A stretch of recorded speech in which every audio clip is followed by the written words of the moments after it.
Hi everyone, we're going on a road trip. That's right, today's video is all about hacks for road trips, especially with babies and toddlers. My name is Connelly. Here on this channel, we talk about all things parenthood, budgeting, finance, productivity, that sort of thing. So if that sounds like your kind of jam, hit that like button, hit that subscribe button so we don't miss you in future videos.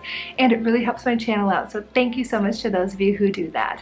So we are going on a road trip tomorrow. We decided yesterday that we were moving up this road trip a few days. So if it looks a little chaotic around here, my hair, like the background, that's because it is. We have not packed, we have not done laundry, we have not ordered groceries. Well, I just did that this morning, so groceries were delivered. Today we're going to talk about all the ways that we can save money on road trips, stay comfortable, and keep kids entertained. Let's start with food. It is so much more cost effective to buy your food ahead of time.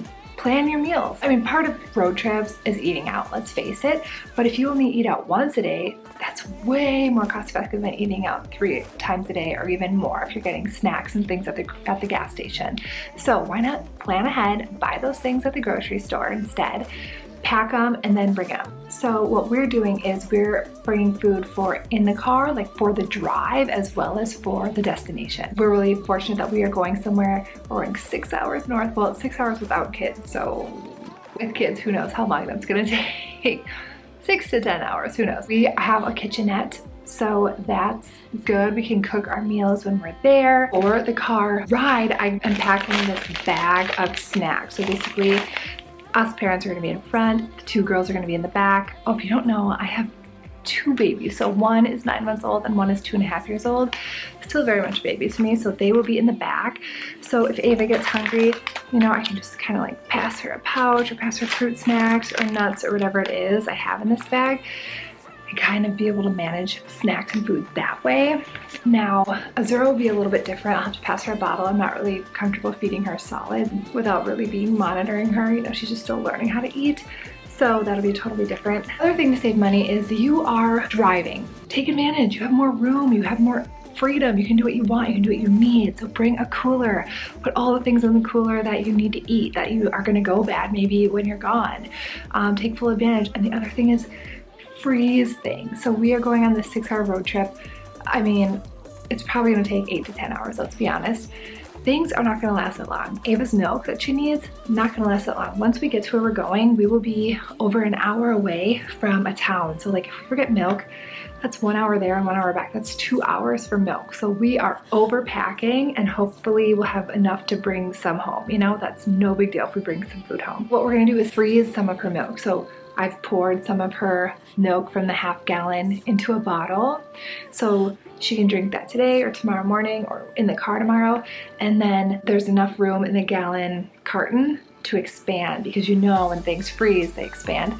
So we don't want it to explode or anything, but it has enough room to expand, so it's expanded, and then I'll throw it in the cooler. Same with some meat, same with some cheese, so things we know will just stay nice and cold in there, along with a few freezer packs. But yeah, that's kind of the plan. Don't discount freezing, don't discount the cooler, and definitely take advantage of having a little kitchenette. And the other thing about a kitchenette is you might want to bring paper plates. So you might get there and realize, shoot, there are only glass or ceramic or whatever kind of breakable plates there are. If you have kids with you, that's a no-go. Like, that is not going to work. So I always bring my own paper plates.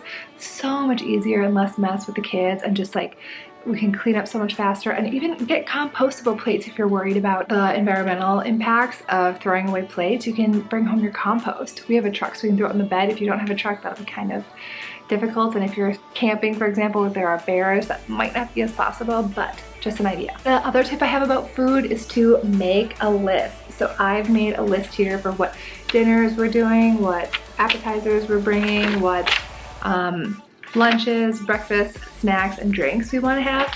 And when I was doing the grocery list, when I was shopping, I was checking it off when I was adding it.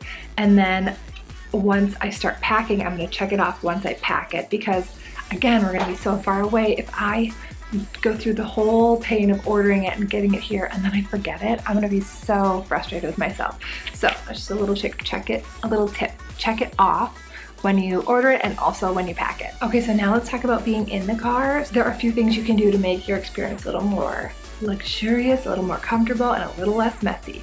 So the first thing I always recommend is to have a seat cover over your seats in the back where the kids are. There's going to be crumbs, there's going to be someone spilling milk or something, there's going to be, you know, what if your kid gets sick, you know, like just cover that up so it's so much easier to wipe off, clean up, and it doesn't absorb into your seats if you have cloth seats, and just like the crumbs in general, so much easier to clean up this way.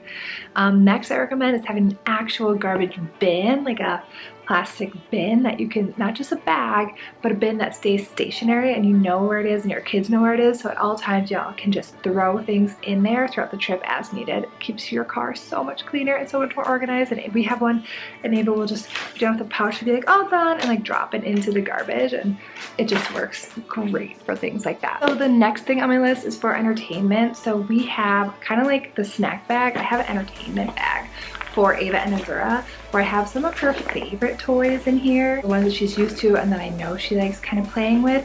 And then we have some new ones that I got at the dollar store. They'll be like new and exciting and fresh and can keep her entertained for a little while. So that's exciting for her and can keep her entertained. We also have some coloring books and stickers and things that can keep her entertained, and then a few things for the baby like rattles and stuff like that. I will also highly recommend headphones. So we did invest in a tablet for Ava because Azura still takes 3 naps a day. So like there is going to be a lot of time where Ava has to be quiet so that the baby can sleep. So if she's on her tablet and has her headphones in, that can be kind of a silent thing that allows Azura to sleep. So I am all for that. And Azura's getting up right now. That's what you can hear on the baby monitor. She's like kicking the crib wall and then making a really loud noise with the camera. But anyway, I'm gonna link to this tablet. I'm gonna link to these super cute cat ear headphones. They light up and stuff, and they don't let the volume get too loud, and they're Bluetooth, so there's not a million cords all the time. It's great.